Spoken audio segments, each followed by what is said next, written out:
मणिपूर, बांगलादेश, आता नेपाळ, देशात गोंधळ माजवण्यासाठी नियोजनबद्ध डाव सुरू आहे.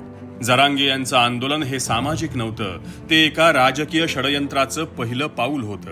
आणि आता शरद पवार म्हणतात, भविष्यात नाशिकचा मोर्चा उग्र रूप घेईल. हा इशारा आहे का धमकी? शरद पवारांनी कधीही जनतेच्या प्रश्नांवर थेट उपाय दिला नाही. ते फक्त पेटत्या प्रश्नांवर राजकीय पोळी भाजण्याचं काम करत आलेत.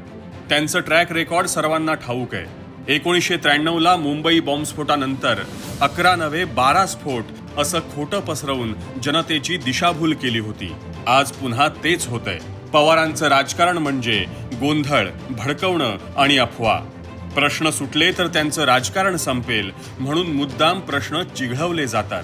सरकार काम करतंय, निर्णय घेतंय, त्यामुळे जनता सरकारच्या पाठीशी ठाम उभी आहे. पवार साहेब, आंदोलनं भडकवून तुम्हाला राजकीय ऑक्सिजन मिळणार नाही. कारण ही जनता जनार्दन आहे, सजग आहे आणि संधी साधू नेत्यांना ओळखते.